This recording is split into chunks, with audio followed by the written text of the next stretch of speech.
سلام، با خبرهای امروز سه شنبه 31 ایول من طاهر سفر تا 15 دقیقه دیگر شما را از استودیوی رادیو آزادی از پراگ همراهی میکنم. در ابتدا نگاه به سرخط چند گزارشی برنامه.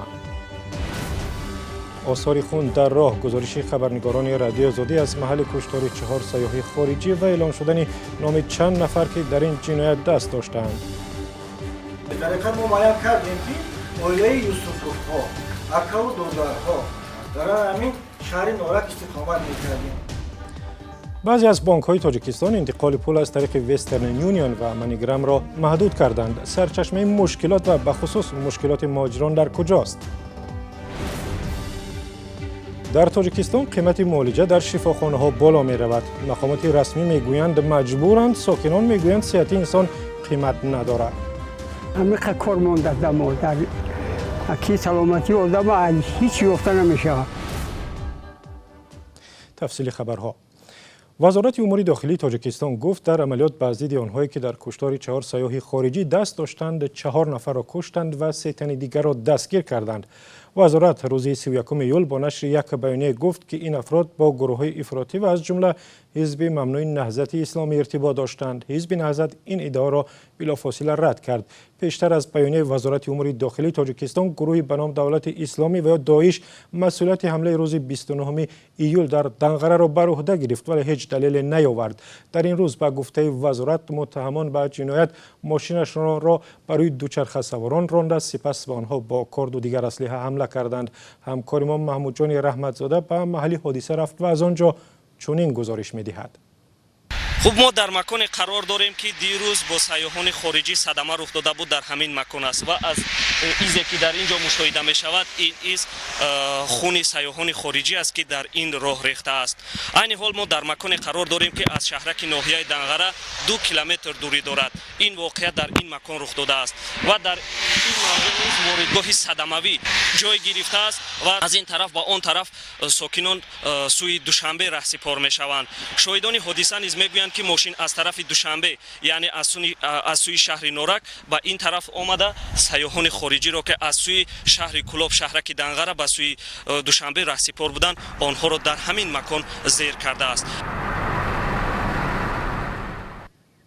و روز 30 ایول در نشست خبری رئیس شهر نورک حمله به سیاحان خارجی در دنقره بررسی شد و رئیس شهر اعتراف کرد که 2 ساکن نورک در جنایت دست دارند. در حقیقت ما معلوم کردیم که اولیای یوسف‌پور ها، اکا و دودارها در همین شهر نورک استقامت می‌کردند. یگانه مادرشون است اون چی مادرشون البته یوسف و نبود بیگین معلمه مکتب رقم 5 معلم یک وقت دیرکتر مکتب هم کار کردگی بود. خبرنگار رادیو آزادی به محل سکونت 2 جوانی رفت که به جنایت متهم می‌شوند. همکار ما میگوید خویشاوندان آنهایی که به جنایت متهم شدند در صحبت درباره فاجعه خودداری می‌کنند. این زمان به گفته خبرنگار ما مادر 2 جوان را که معلم است 2 دفعه مقامات انتظامی به بازپرسی دعوت کردند. و طبیبان شفاخانه استقلال در شهر دوشنبه صبح امروز گفتند یک شهروند شویتساریا و یک شهروند فرانسه را که در حمله زخمی شدند بعد از معالجه جواب دادند. شهروندی 59 ساله دیگر شویتساریا وضعی سنگین داشته است و در شعبه احیاگری بستری است. سفیر آلمان شام دیروز به عیادت این بیماران آمده است و گفته می شود که 2 سیاح اروپایی در سفارت آلمان در دوشنبه هستند. دونالد ترامپ رئیس جمهوری آمریکا گفته است آماده است بدون هیچ پیش‌شرطی با حسن روحانی رئیس جمهوری ایران واخورده بهبود روابط میان 2 کشور را بحث کند. با گفته دونالد ترامپ اگر رهبران ایران آماده باشند او حاضر است در هر جای مناسب و در هر وقت مناسب با آنها ملاقات انجام بدهد. تهران تا به حال به این پیشنهاد پاسخ نداده است. ماه می رئیس جمهوری آمریکا دونالد ترامپ اعلام کرد آمریکا از سازش اتمی با تهران خارج می شود چون آن سازش به قول ترامپ وحشتناک است. ترامپ پیشنهاد کرد که به جای سازش سال 2015 با رهبران ایران سازش نوی اتمی امضا شود. ایران گفته است که هیچ سازش نوی را بررسی نمی کند.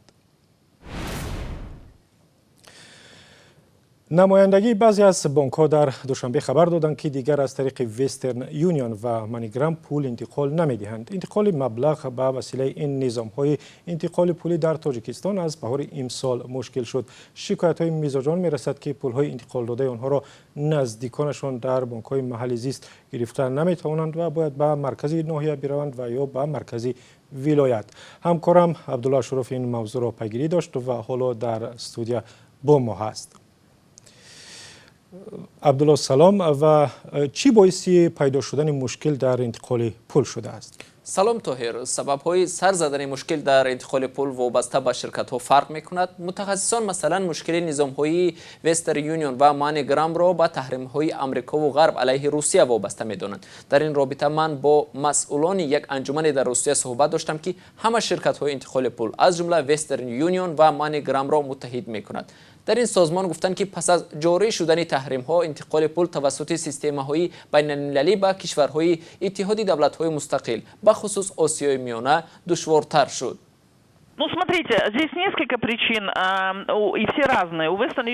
هر شرکت انتقال پول مشکلات خود را دارد که از همدیگر فرق می کنند. مشکل وسترن یونیون در کمبود مبلغ نیست. مشکل آنها در تحریم علیه روسیه است، چون شرکت امریکایی می باشد. بنابر تحریم ها این شرکت حق ندارد با برخی از بانک های روسیه همکاری کند. چون همکاری با بانک ها محدود است، وسترن یونیون میان قانونگذاری امریکا و روسیه در تکاپو است. و عبدالله، بانک ملی تاجیکستان و بانک های تجارتی چی میگویند و مشکلی در انتقال پول را چگونه شرح میدهند؟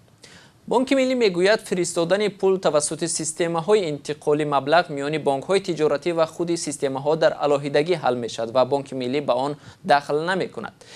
تا به حال شکایت‌ها از مشکل انتقال پول از ناحیه‌های دوردست کشور می‌رسیدند. بسیاری از نقطه‌های خدمت رسانی بانکی می‌گفتند بنابر کمبود پول از دادن پول‌های انتقالی خودداری می‌ورزند. بنابراین بسیاری‌ها مجبور می‌شوند به مرکز ناحیه و یا ولایت‌ها رفته از بانک‌ها پول فرستاده نزدیکانشان را بگیرند که خرج علاوه‌ای نیز دارد. از این رو در نزد برخی نقطه‌های بانکی نوبت‌پایی زیاد نیز به وجود می‌آید.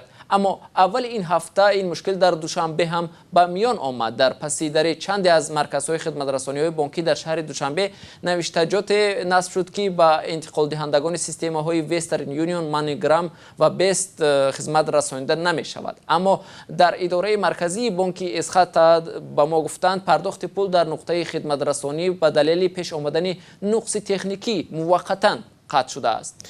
عبدالله، اما نه تنها انتقال پول به تاجیکستان بلکه از آنجا هم فرستادن مثلا دلار مشکل شده است. بعضی از تاجران شکایت میکنند که برای خرید نمیتوانند به فرد خارجی پول بفرستند. این مسئله رو هم شرح میدادی. طبق یک دستور بانک ملی که پیشتر صادر شده است، شهروندان تاجیکستان و یا رزیدنت ها حق ندارند به شهروندان خارجی از داخل مبلغ فرستند. رعایت این طلبات توسط سیستم‌های سریع انتقال پول برای همه بانک‌های تجارتی حتمی است و اقتصاددان‌ها میگویند بانک ملی از این راه تلاش دارد که اسعار خارجی نقد از تاجیکستان بیرون نرود. تشکر عبدالله. وزارت تندرستی تاجیکستان گفت که ممکن است در آینده نزدیک قیمت خدمات بهداشتی بالا رود. مقامات وزارت هفته گذشته گفتند تورم یعنی بی قرب شوی پول و دیگر عامل‌ها آنها را مجبور کرد برای این خدمات مثلا جراحی قیمت ها را افزایش بدهند. شما اگر استخوان بینی را با 550 سومانی جراحی می‌کردید، حالا قیمت آن 15% اضافه می شود و شما باید 830 سومانی برای این جراحی بپردازید. مولا رجب یوسفی همکار ما همین مسئله را پیگیری کرد. تا چند هفته دیگر رقم‌ها در این نرخنامه وزارت تندرستی تغییر خواهند یافت و بیماران برای طبابت مبلغ بیشتری پرداخت می‌کنند. باید گفت که تندرستی از کمترین بخش‌های جامعه بود که در چند سال اخیر نرخش تغییر نیافته بود، اما ظاهراً مسئولین این بخش از یک معرکه بالا بردن نرخ‌ها در جامعه خفا ماندنی نیستند. مسئولین وزارت تندرستی و حفظ اجتماعی اهالی میگویند با در نظر داشت گرانشوی بعضی محصولات، نرخ خدمات طبی تا 15% بالا می رود. البته این وابسته از مواد صرف که شما ببینید این حال یک مواد از دیگر دولت‌ها وارد میشن. بنابراین شما ببینید این حال خود به محصولات بلند رفیع هستند. تاجیکستان خود را دولت اجتماعی معرفی کرده است و بخش تندرستی یکی از دو ساحه حمایت شونده بودجه به حساب می رود. یعنی حتی وقتی ضرورت اختصار بودجه به میان آید مبلغ این بخش ها کاهش نمی یابد. ضمناً همه ساله یک قسم نظررس بودجه تاجیکستان برای بخش تندرستی جدا می شود. ساکنان با تکیه به این میگویند خبر بلند شدن نرخ طبابت آنها را نگران کرده است. بودی مردم فقط باید قیمت نشوه باید. همین این خواهد بانیسور زیادی که هم دایدر هم پیشکی مدروی 10 سوم سپوری پیشکی فلان جا همش هست همین چیزا هست. برای ضرر به مردم به حد بسیارتر.